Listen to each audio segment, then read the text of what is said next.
वैशाख माह के अंतिम 3 दिन 4 श्लोकों वाली श्रीमद् भागवत कथा सुनने मात्र से देवता व पितृ होते हैं प्रसन्न।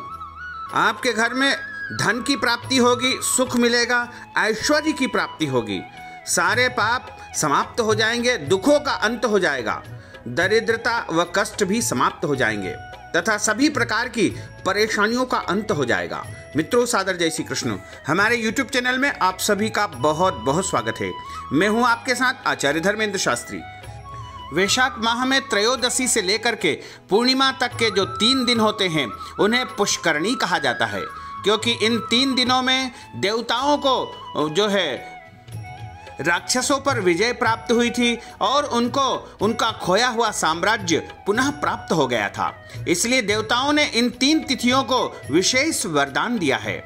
यानी त्रयोदशी से लेकर के पूर्णिमा तक जो 3 तिथियां होती है, वैशाख माह के शुक्ल पक्ष की त्रयोदशी, चतुर्दशी और पूर्णिमा, तीनों तिथियों को पुष्करणी कहा गया है।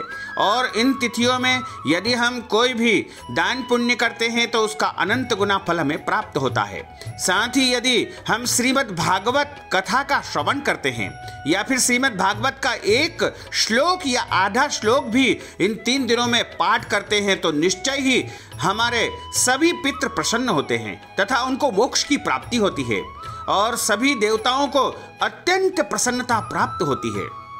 क्योंकि 18,000 श्लोक वाली श्रीमद् भागवत कथा का श्रवण करना या पठन करना 3 दिन में संभव नहीं है, इसलिए चतुश्लोकी भागवत यदि इन 3 दिनों में लगातार 3 दिनों तक आप श्रवण करेंगे तो निश्चय ही संपूर्ण भागवत कथा का फल आपको प्राप्त हो जाएगा। 12 स्कंदों वाली श्रीमद् भागवत कथा है जिसमें 18,000 श्लोक है और उन 18,000 श्लोकों की जो रचना हुई है उसका जो मूल है वह हम आपको सुनाने जा रहे हैं। आप सभी से अनुरोध है कि इस वीडियो को अंत तक जरूर देखिएगा, क्योंकि अंत तक आप सुनेंगे तभी इसका पूर्ण फल आपको प्राप्त हो पाएगा। बीच में इस कथा को बिल्कुल नहीं छोड़ना है, क्योंकि 4 श्लोक है और उनके अर्थ है। यदि आप पूरी स्पष्टता से मन लगा करके श्रवण करेंगे तो निश्चय ही चतुश्लोकी भागवत का संपूर्ण फल आपको प्राप्त होगा और श्रीमद् भागवत कथा का पूरा परिणाम या फल आपको मिल पाएगा। सृष्टि के आदि में श्री हरि नारायण प्रभु ने ब्रह्मा जी को बीज रूप में श्रीमद् भागवत कथा अपने श्री मुख से सुनाई, जिसे चतुश्लोकी भागवत कथा कहते हैं। जिस प्रकार बीज आगे पल्लवित होकर के पुष्प, फल आदि उत्पन्न करते हैं, उसी प्रकार श्री ब्रह्मा जी ने चतुश्लोकी भागवत को आत्मसात करके सृष्टि की रचना की और कालांतर में इसे सविस्तार अपने परम प्रिय जिज्ञासारथ पुत्र नारद जी को सुनाई थी। और जब व्यास जी को 18 पुराणों की रचना करने के बाद, सभी वेदों की रचना करने के बाद और अन्य सभी ग्रंथों की रचना करने के बाद जब संतोष प्राप्त नहीं हुआ था, उनका मन बहुत पीड़ित था। उनके मन में यह लगातार विचार आ रहा था कि मैंने इतने बड़े बड़े दिव्य ग्रंथों की रचना की है, लेकिन सांसारिक मनुष्य इनमें रुचि नहीं ले रहे हैं, सभी अपने कर्मों में लगे रहे हैं, कोई भी प्रभु की भक्ति नहीं चाहता है, ईश्वर के प्रति किसी की आस्था नहीं है, सब अपने अपने कर्मों में इतने रत हो गए हैं कि उनको प्रभु का कोई ध्यान नहीं है।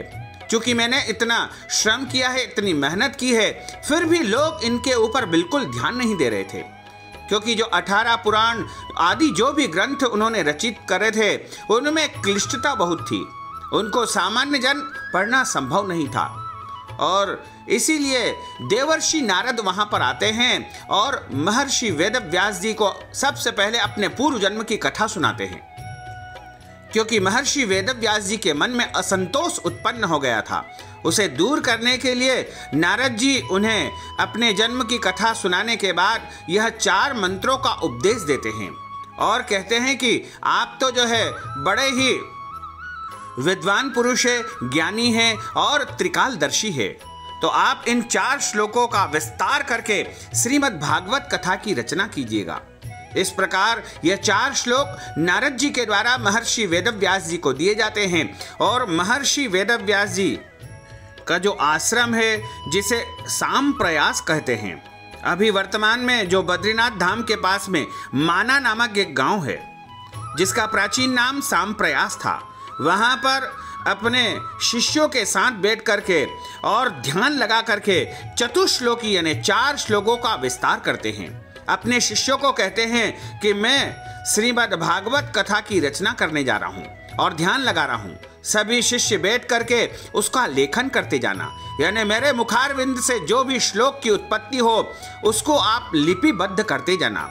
तो ब्रह्मा जी ने ध्यान लगा करके चतुश्लोकी भागवत का विस्तार किया, यानी 4 श्लोकों से उन्होंने 18,000 श्लोकों का निर्माण कर दिया तथा इसे 12 स्कंद में उन्होंने परिणित कर दिया। और उसके बाद आगे चल करके अपने परमहंस पुत्र भगवान श्री शुकदेव जी महाराज को यह ज्ञान सबसे पहले प्रदान किया था। उसके बाद शुकदेव जी ने सबसे पहले यह कथा राजा परीक्षित को सुनाई थी। जब परीक्षित को श्राप लगा था कि 7 दिनों में तक्षक नामक नाग आकर के डसेगा और तुम्हारी मृत्यु हो जाएगी, तब नैमिषारण्य की पवित्र भूमि में परमहंस श्री शुकदेव जी महाराज ने पूरे 7 दिनों में राजा परीक्षित को यह कथा सुनाई थी, जिसे सुनकर के परीक्षित सारे बंधन से मुक्त होकर के परम तत्व में परम धाम को पहुंच गए। आगे नैमिषारण्य में ही सूत जी महाराज ने शौनकादिक ऋषियों को इस प्रसंग का रसपान कराया था।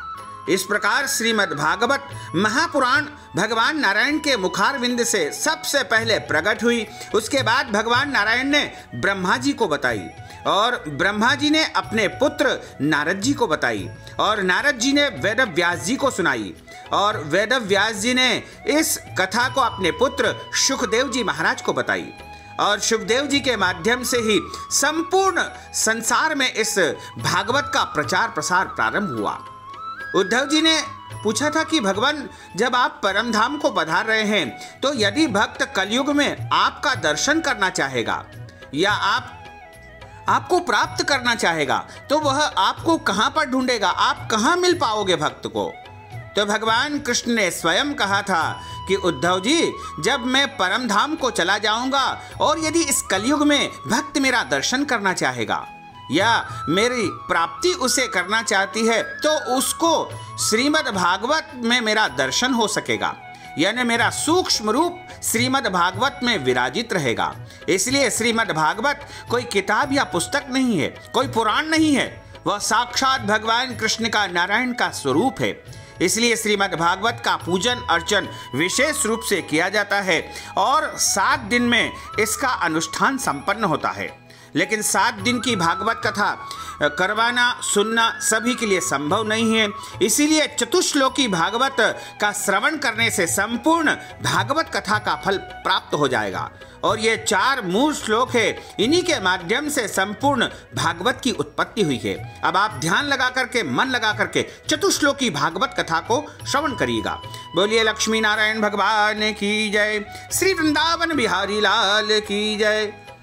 अहमेवासमेवाग्रे नान्यत् यत् सत् सत्परं पश्चादहं यदेतच्च यो वशिष्येत सोऽस्म्यहम्। सृष्टि से पूर्व केवल मैं ही था, सत असत या उससे मुझ में भिन्न कुछ नहीं था। सृष्टि न रहने पर प्रलय काल में मैं ही रहूंगा। यह सब सृष्टि रूप भी मैं ही हूँ और जो कुछ इस सृष्टि स्थिति तथा प्रलय से बचा हुआ रहता है वह भी मैं ही हूँ।